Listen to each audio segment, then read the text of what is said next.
This is your weekly brief for the week of July 12, 2026. The 6 stories that actually shaped the week, from a flare-up in the Gulf to a record on Wall Street. And for every one of them, we name our sources on screen and in the description, so you can verify everything yourself. Let's begin. We begin in the Gulf, where a fragile calm shattered this week. According to NBC News and Al Jazeera, on July 6th and 7th, Iranian-linked forces struck 2 commercial tankers in the Strait of Hormuz, the narrow channel through which roughly a fifth of the world's oil passes.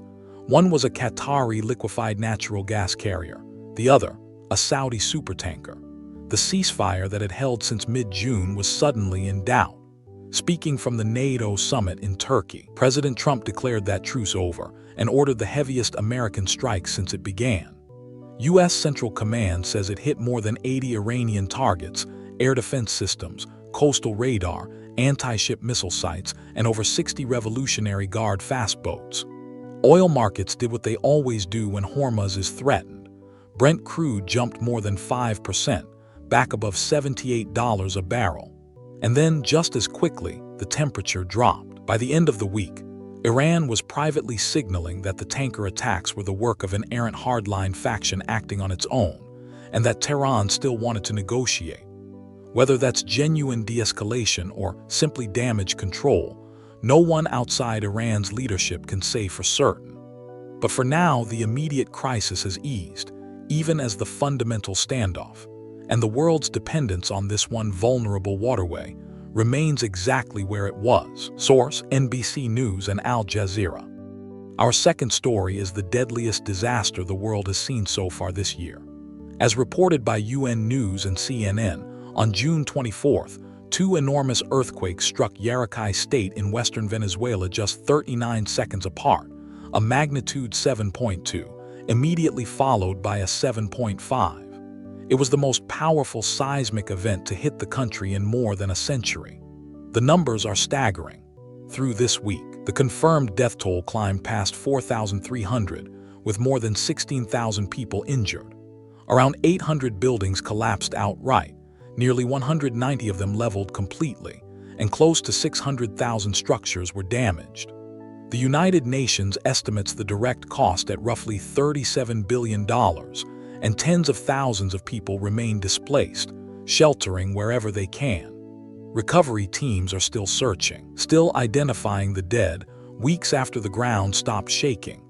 For a country already worn down by years of economic and political crisis, it is a catastrophe layered on top of hardship, and the full human toll may take months more to understand. Source: UN News and CNN. To the markets, and a very different kind of record.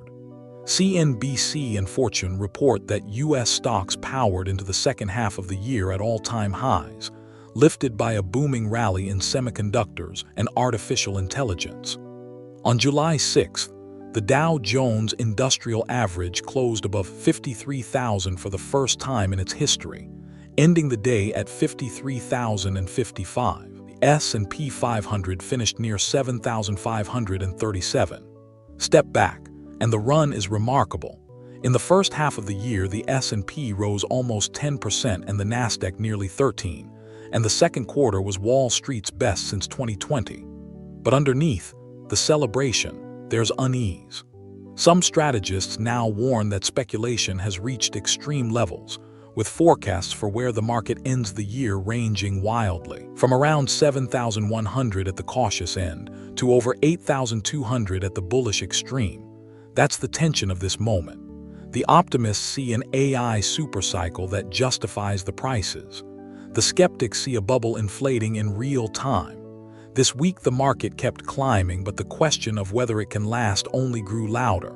Source: CNBC and Fortune. Now to the football and history on the pitch. According to FOX Sports and Yahoo Sports, the first World Cup ever co-hosted by the United States, Canada, and Mexico has produced a semifinal lineup that has never happened before. All 4 of the top-ranked teams in the world still standing. France, Spain, England, and Argentina. Getting there took drama. England needed extra time to edge Norway 2-1. Argentina beat Switzerland 3-1. Spain got past Belgium and France knocked out Morocco. Now the draw sets up two heavyweight clashes, France against Spain in Dallas on July 14th, and England against the defending champion Argentina in Atlanta on July 15th. The winners meet in the final on July 19th at MetLife Stadium just outside New York. For England, it's a chance to end a wait of 60 years for a major title. For Argentina, it's a shot at defending the crown they won in 2022. Four of the greatest footballing nations on Earth, 3 matches, 1 trophy. Source: FOX Sports and Yahoo Sports. For science, a genuinely historic leap. LIGO, Caltech, and MIT News announced the largest catalog of gravitational waves ever assembled. In a single 10-month observing run, the International LIGO-Virgo-Cagra collaboration detected 161 new collisions of black holes and neutron stars, more than doubling the all-time total to 390.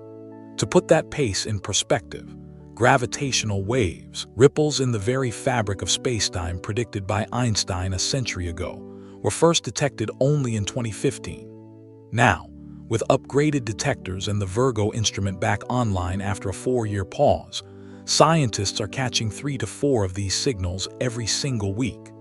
The new catalog includes the clearest signal ever recorded, from 2 black holes about 32 and 34 times the mass of our Sun, and tantalizing hints of so-called second-generation black holes, giants built from the mergers of earlier ones. Each detection is a collision that happened hundreds of millions, sometimes billions of years ago, its echo only now washing over Earth. We have gone, in a single decade, from never having heard the universe to listening in on it several times a week. Source: LIGO, Caltech, and MIT News. And finally, the sharp edge of the AI boom. CNBC and NBC News report that Microsoft cut roughly 4,800 jobs this week, about 2% of its global workforce, even as it pours enormous sums into artificial intelligence. The gaming division was hit hardest. Microsoft is divesting 4 of its Xbox studios, among them Double Fine and Ninja Theory, and the reductions across gaming are expected to reach into the thousands. It's part of a broader pattern across the technology industry, where companies are spending record amounts on AI infrastructure while trimming headcount elsewhere. Microsoft alone is projected to spend on the order of $190 billion on AI this year. The cuts also follow a bruising stretch for the stock, which fell nearly 23% in the first half. And that's the paradox at the heart of this moment. The very technology being sold as the future of work is, right now, reshaping who has a job today. Record investment and real people let go in the same breath. Source: CNBC and NBC News. Those were the 6 biggest stories of the week. Every source is named on screen and linked in the description, so you can read the original reporting and judge it for yourself. If this brief was useful, subscribe. A new one drops every Friday. Until next week.